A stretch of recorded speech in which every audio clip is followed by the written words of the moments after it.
Very good morning. നമ്മളൊരു വെക്കേഷനൊക്കെ കഴിഞ്ഞ് കുറേ ദിവസത്തിന് ശേഷം ക്ലാസ് വീണ്ടും റീസ്റ്റാർട്ട് ചെയ്യാണ്. അപ്പോൾ എല്ലാവരും വെക്കേഷനൊക്കെ ഉഷാറാക്കിയെന്ന് വിചാരിക്കണം.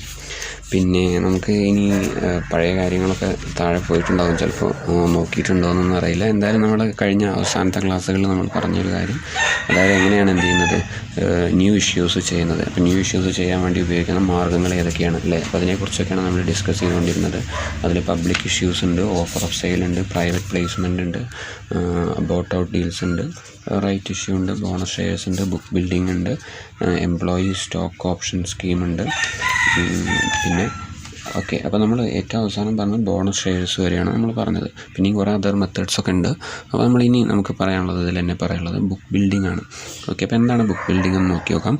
അപ്പോൾ book building may be defined as a process used by companies raising capital through public offerings, both initial public offers and follow on public offers to aid the price and demand discovery അല്ലേ? അപ്പോൾ ശരിക്കും എന്താണെന്ന് വെച്ചാൽ book building എന്ന് പറഞ്ഞു കഴിഞ്ഞാൽ എന്താണെന്ന് വെച്ചാൽ കമ്പനീസ് എന്ത് ചെയ്യണം, അവരുടെ ക്യാപിറ്റൽ റേസ് ചെയ്യണം. എങ്ങനെ ക്യാപിറ്റൽ റേസ് ചെയ്യുന്നത്? അതായത് പബ്ലിക് ഓഫേഴ്സ് വെച്ചിട്ട്, ഇനീഷ്യൽ പബ്ലിക് ഓഫേഴ്സ് നമ്മൾ നേരത്തെ പറഞ്ഞ കാര്യം തന്നെയാണ്.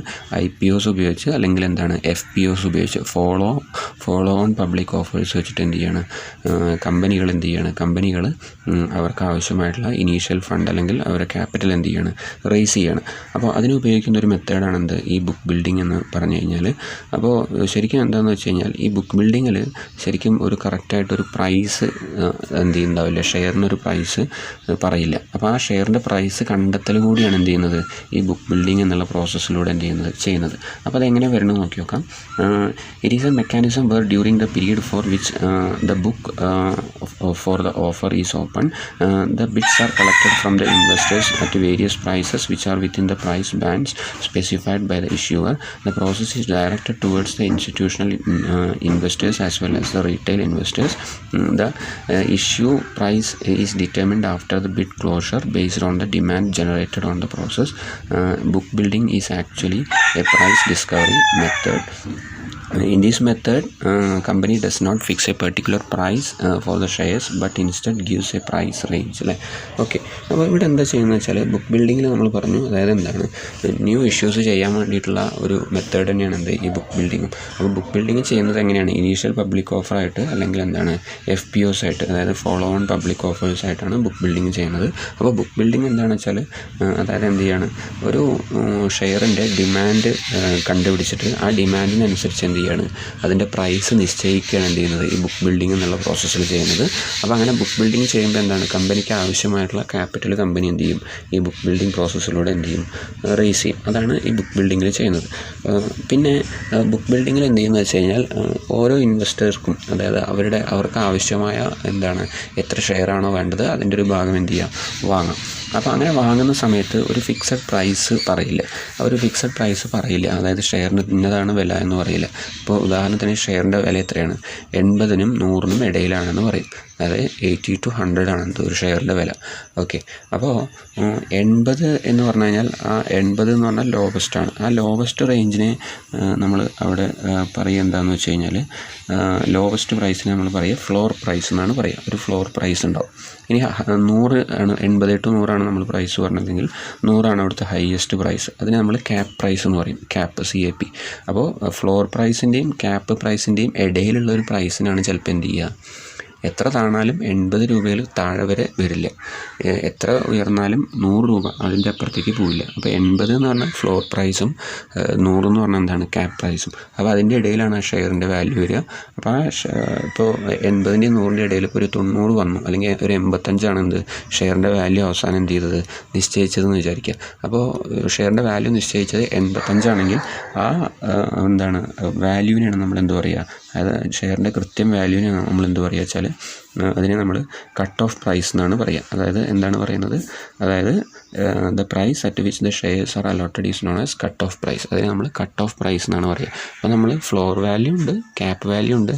ചിലപ്പോൾ മേ ബി എന്താവാം, ഫ്ലോർ വാല്യൂവിൻ്റെയും ക്യാപ്പ് വാല്യൂവിൻ്റെയും ഇടയിലുള്ളൊരു വാല്യൂ ആവാം എന്ത്, നമ്മുടെ ഷെയറിൻ്റെ പ്രൈസ്. അതിനെ നമ്മൾ കട്ട് ഓഫ് പ്രൈസ് എന്നാണ് പറയുക.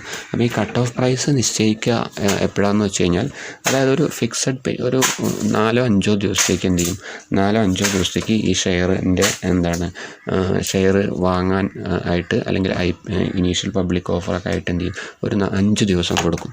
അപ്പോൾ ഈ 5 ദിവസത്തിൻ്റെ ഉള്ളിൽ കൃത്യമായിട്ടൊരു പ്രൈസൊന്നും ഉണ്ടാവില്ല. ഇപ്പോൾ എത്ര പ്രൈസിന് വേണമെങ്കിൽ എന്ത് ചെയ്യാം, ഈ ഇൻ ബിറ്റ്വീൻ 80 to 100 ആണ് പറഞ്ഞു വെച്ചാൽ ആ ഇൻ ബിറ്റ്വീൻ ഏത് പ്രൈസിന് വേണമെങ്കിലും ഒരു ഇൻവെസ്റ്റർക്ക് വാങ്ങാം. ആ ഇൻവെസ്റ്റർ വാങ്ങിയതിന് ശേഷം ഇത് ക്ലോസ് ചെയ്യും. ഇത് എന്താണ്, ഈ 5 ദിവസത്തെ പീരീഡ് കഴിഞ്ഞാൽ ആ പീരീഡ് കഴിഞ്ഞാൽ ക്ലോസ് ചെയ്യും. ആ ക്ലോസ് ചെയ്തതിന് ശേഷം ലീഡ് മാനേജർ ഉണ്ട്. ആ ലീഡ് മാനേജർ ഇതിൻ്റെ ഡിമാൻഡിനനുസരിച്ച്, അതേപോലെ തന്നെ സിൻഡിക്കേറ്റ് മെമ്പേഴ്സ് അവരുടെ ഓർഡറിനനുസരിച്ച് അവരെന്ത് ചെയ്യും, അവർ ഇതിനൊരു പ്രൈസ് എന്ത് ചെയ്യും, നിശ്ചയിക്കും. അപ്പോഴാണ് ആ കട്ട് ഓഫ് പ്രൈസ് എന്ത് ചെയ്യുന്നത്. അപ്പോൾ ഏറ്റവും അവസാനമാണ് കട്ട് ഓഫ് പ്രൈസ് എന്ത് വരുള്ളൂ. അപ്പോൾ അങ്ങനെ എന്ത് ചെയ്യുകയാണെന്ന് വെച്ചാൽ എന്നിട്ട് എന്ത് ചെയ്യും, ആ കട്ട് ഓഫ് പ്രൈസ് ഉപയോഗിച്ചിട്ട് എന്ത് ചെയ്യാം, ഇൻവെസ്റ്റർക്ക് എന്ത് ചെയ്യാം, അതിൽ ഇൻവെസ്റ്റ് ചെയ്തിട്ടുള്ള എമൗണ്ടിന് എന്ത് ചെയ്യുക, ആ ഷെയറിൻ്റെ വാല്യൂ കണക്കാക്കിയിട്ട് എന്ത് ചെയ്യുക, വിൽക്കുക, ട്രാൻസ്ഫർ ചെയ്യുക, എന്താണെങ്കിലും ചെയ്യാം. അപ്പോൾ ഇതാണ് ഇതിൽ വരുന്നത്. അപ്പോൾ നമ്മൾ ഇങ്ങനെ ചെയ്യുന്നതിനാണ് നമ്മൾ എന്താ പറയുക, ഇങ്ങനെ ഫണ്ട് റേസ് ചെയ്യുന്ന ഒരു മെത്തേഡ് അല്ലെങ്കിൽ ന്യൂ ഇഷ്യൂ മെത്തേഡിനെയാണ് ബുക്ക് ബിൽഡിംഗ് എന്നുള്ളതുകൊണ്ട് ഉദ്ദേശിക്കുന്നത്. അപ്പോൾ ബുക്ക് ബിൽഡിംഗ് പ്രധാനമായിട്ടും IPOസും അതുപോലെ തന്നെ എന്താണ് FPOസും, അതായത് ഫോളോ ഓൺ പബ്ലിക് ഓഫേഴ്സുമായിട്ടാണ് എന്ത് ചെയ്യുന്നത്. അപ്പോൾ അതിൽ എന്തുണ്ട്, ഒരു ഫിക്സഡ് റേറ്റ് ഓഫ് പ്രൈസ് നമുക്ക് എന്ത് ചെയ്യാൻ പറ്റില്ല, പറയാൻ പറ്റില്ല ആദ്യത്തിൽ. അപ്പോൾ അതിനൊരു 5 ദിവസം കാലാവധി കൊടുക്കും. ആ 5 ദിവസമാണ് അത് ഷെയർസ് എന്താണ് പർച്ചേസ് ചെയ്യാൻ, ബിറ്റ്സായിട്ട് പർച്ചേസ് ചെയ്യാനുള്ള ഒരു സമയം. ആ സമയത്തിൻ്റെ ഉള്ളിൽ എന്ത് ചെയ്യുക, കസ്റ്റമർക്ക് എന്ത് ചെയ്യുക, എങ്ങനെ വേണമെങ്കിൽ പർച്ചേസ് ചെയ്യുക. ആ 80 to 100ൻ്റെ ഉള്ളിലുള്ള ഒരു വാല്യൂ വെച്ച് പർച്ചേസ് ചെയ്യാം. ഇത് ആ പീരീഡ് കഴിഞ്ഞാൽ ആ എന്താണ് പ്രൊഡക്റ്റിൻ്റെ അല്ലെങ്കിൽ ആ ഷെയറിൻ്റെ ഡിമാൻഡ് എത്രയാണോ ആ ഡിമാൻഡിനനുസരിച്ചാണ് എന്ത് ചെയ്യുന്നത്, അതിൻ്റെ ഫൈനൽ പ്രൈസ് എന്ത് ചെയ്യുക, അവിടുത്തെ സിൻഡിക്കേറ്റ് മെമ്പേഴ്സും അതുപോലെ തന്നെ നമ്മളെ ലീഡ് മാനേജറും ഒക്കെ ലാസ്റ്റ് എന്ത് ചെയ്യുക, ഫൈനലൈസ് ചെയ്യുന്നത്.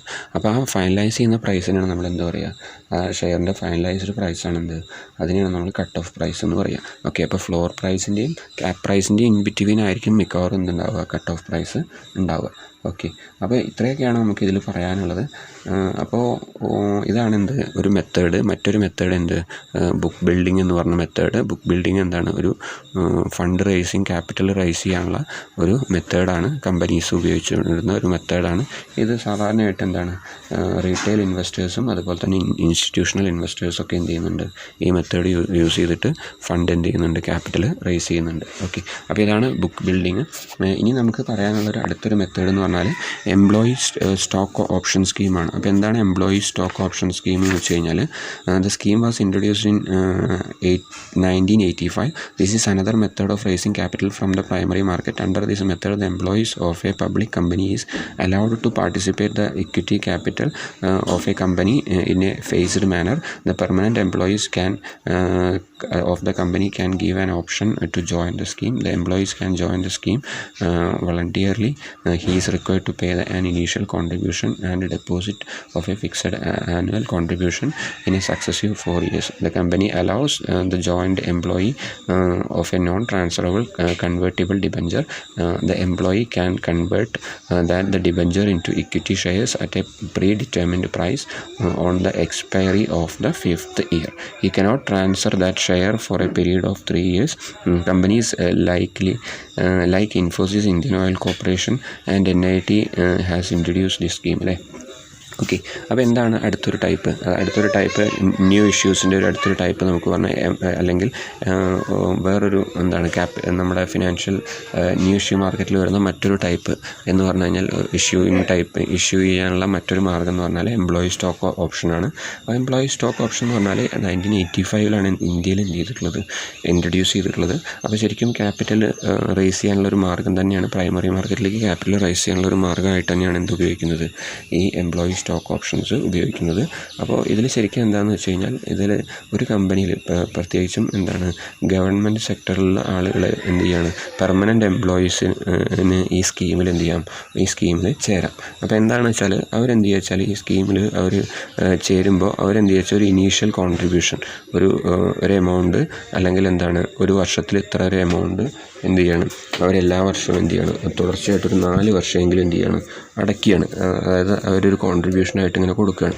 അപ്പോൾ അങ്ങനെ കൊടുത്തു കഴിഞ്ഞാൽ 4 വർഷം കഴിയുമ്പോൾ 5ാമത്തെ വർഷം എന്ത് ചെയ്യുക, ഇവർക്ക് ഈ കമ്പനി എന്ത് ചെയ്യും, ഈ നോൺ ട്രാൻസ്ഫറബിൾ ആയിട്ടുള്ള ഡിബഞ്ചേഴ്സ് എന്ത് ചെയ്യും, നോൺ ട്രാൻസ്ഫറബിൾ ആയിട്ടുള്ള ഡിബഞ്ചേഴ്സ് അല്ലെങ്കിൽ എന്താണ് കൺവേർട്ടബിൾ ആയിട്ടുള്ള ഡിബഞ്ചേഴ്സ് എന്ത് ചെയ്യും ഇവർക്ക് കൊടുക്കും. അപ്പോൾ കമ്പനിയുടെ ഡിബഞ്ചേഴ്സ് ഇവർക്ക് കൊടുക്കുകയാണ് ചെയ്യുന്നത് ഈ സ്കീമിൽ ചേരുന്നതോട് കൂടിയിട്ട്.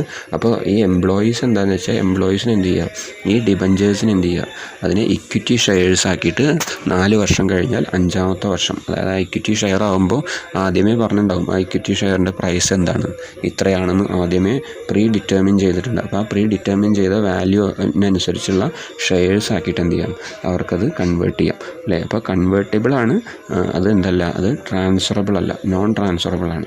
അപ്പോൾ ഈ ഒരു സ്കീം പ്രധാനമായിട്ടും ആദ്യമായിട്ട് കൊണ്ടുവന്നത് Infosys, Indian oil corporation, NIIT ഒക്കെയാണ് എന്ത് ചെയ്യുന്നത്, പ്രധാനമായിട്ട് എന്ത് ചെയ്യുന്നത്, ഈ സ്കീമുകൾ ഉപയോഗിക്കുന്നത്. അപ്പോൾ ഇതാണ് എംപ്ലോയി സ്റ്റോക്ക് ഓപ്ഷൻ സ്കീം. അപ്പോൾ എംപ്ലോയി സ്റ്റോക്ക് ഓപ്ഷൻ സ്കീം ഉപയോഗിക്കാൻ കഴിയുന്നത് ആർക്ക് മാത്രമാണ്, പെർമനൻറ്റ് എംപ്ലോയീസ് ആണ് അല്ലേ. ആ ഒരു കമ്പനിയിലെ പെർമനൻറ്റ് എംപ്ലോയീസിന് മാത്രമാണ് എന്ത് ചെയ്യാൻ പറ്റുള്ളൂ.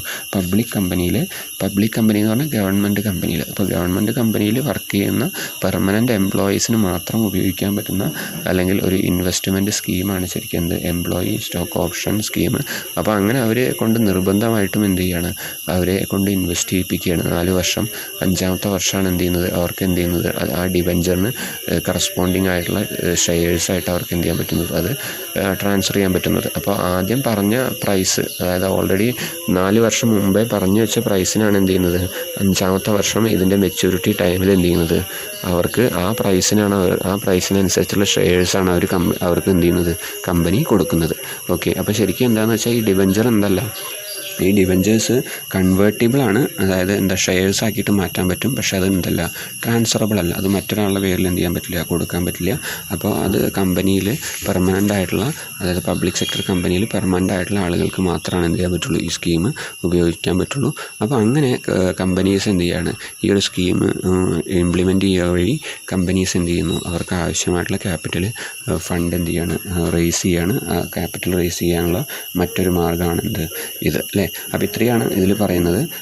അപ്പോൾ ഇതാണെന്ത് നമ്മൾ അവസാനമായിട്ട് പറയാനുള്ള ന്യൂ ഇഷ്യൂ മാർക്കറ്റിൽ ഉപയോഗിക്കുന്ന മെത്തേഡ്, അതായത് എന്താണ് ഈ ഷെയർസ് ഇഷ്യൂ ചെയ്യാനുള്ള മാർഗ്ഗങ്ങൾ ഇതൊക്കെയാണ്. പിന്നെയും ഒരു പ്രധാനമായിട്ടും അതർ മെത്തേഡ്സ് എന്ന് പറഞ്ഞിട്ട് 2-3 മെത്തേഡ്സ് പറയുന്നുണ്ട്. അപ്പോൾ അതിൽ വെച്ചാൽ ഓഫർ ടു എംപ്ലോയീസ്, അതർ മെത്തേഡ്സിൽ പറയുന്ന ഓഫർ ടു എംപ്ലോയീസ്.